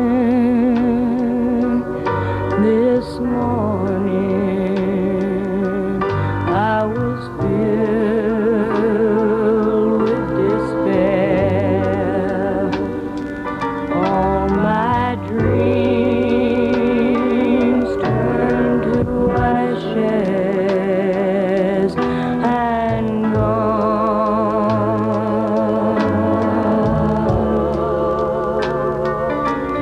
When I looked at my life, it was barren and bare.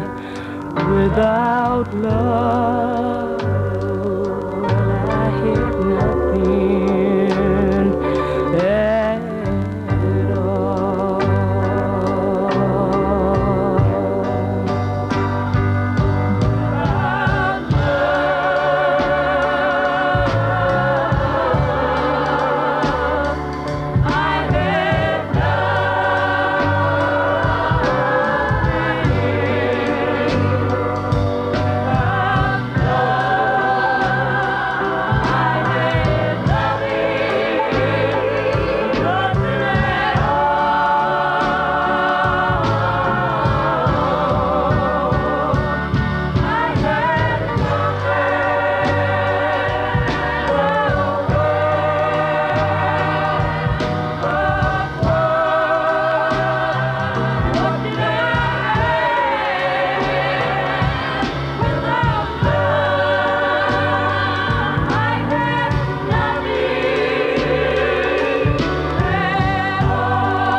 Once I had a sweetheart, you know he loved only me. There was nothing in this world he would not give.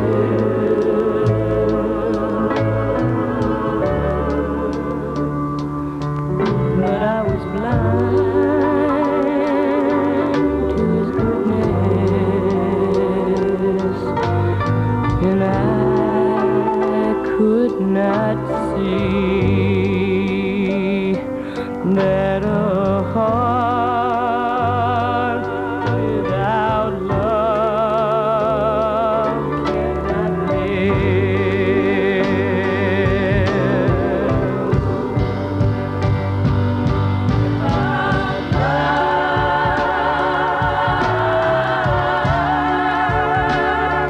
I had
Little Tracy Nelson and the Big, Big Sound.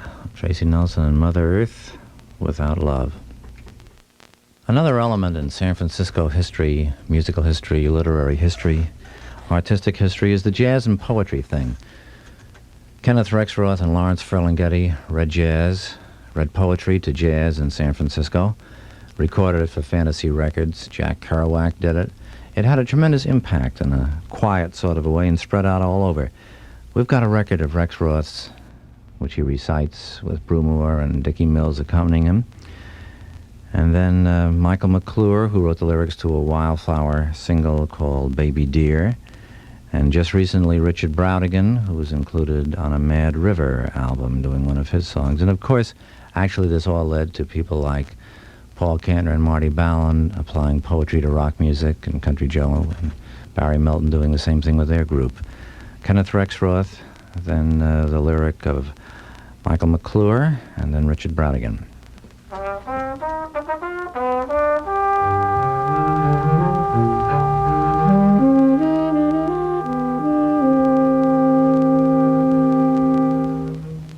Lying here quietly beside you, my cheek against your firm, quiet thighs, the calm music of Boccherini washing over us in the quiet. As the sun leaves the housetops and goes out over the Pacific, quiet, so quiet, the sun moves beyond us, so quiet as the sun always goes.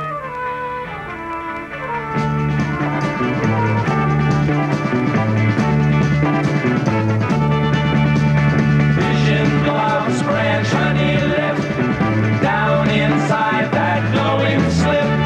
Baby dear, I love your boots, lace beam space and turquoise gear, rainbow neon toes in there, down inside your leather boots. Baby dear, and there's nothing there to fear. No, no, no, no, no,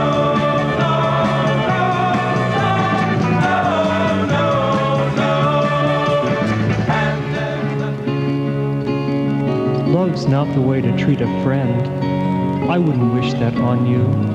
I don't want to see your eyes, forgotten on a rainy day, lost in the endless purse of those who can remember nothing.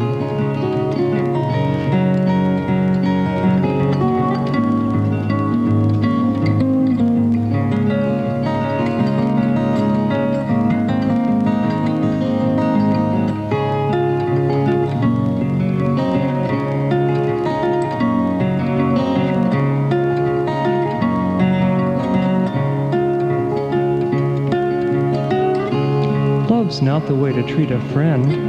I don't want to see you end up that way, with your body being poured like wounded marble into the architecture of those who make bridges out of crippled birds.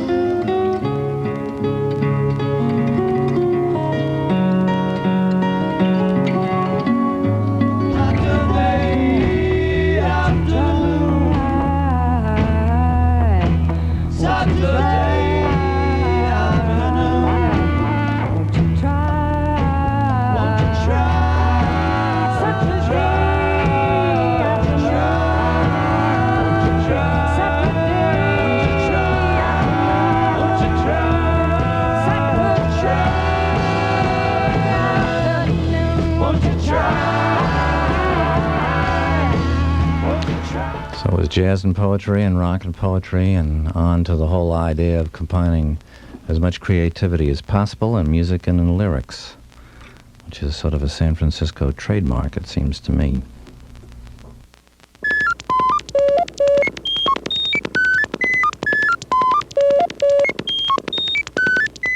Guess where you get far-out clothes for far-out people? Roos Atkins. Bruce Atkins has broken free and gone hanger.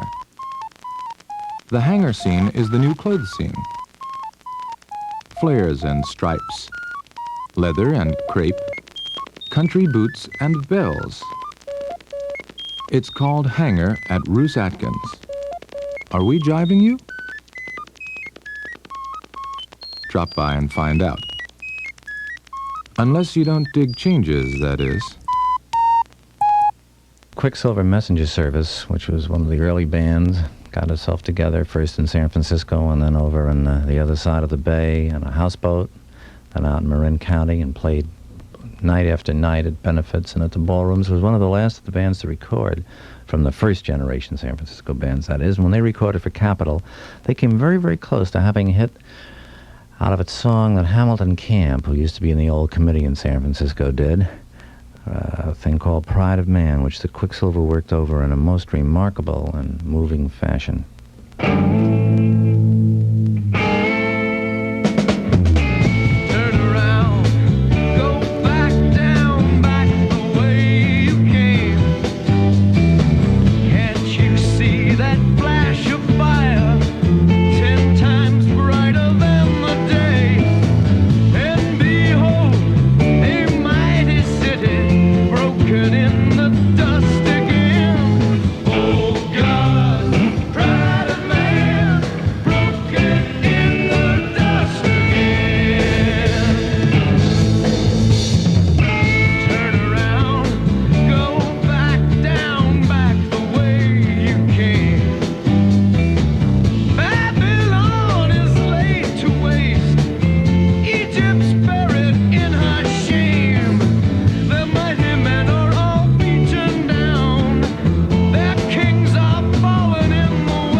Quicksilver Messenger Service, which we haven't heard from in some time because they took a sabbatical leave for almost the entire year of 1969.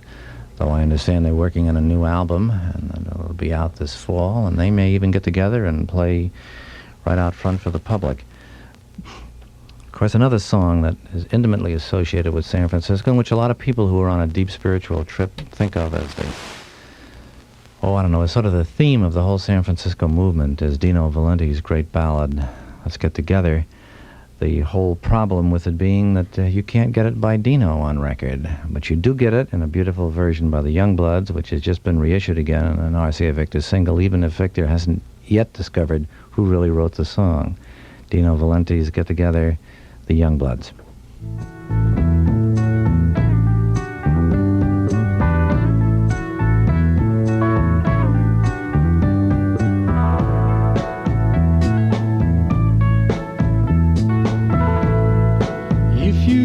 Song I sing, you will understand. Listen. You hold the key to love and fear.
The Beautiful Youngbloods get together. Dino Valenti's great song.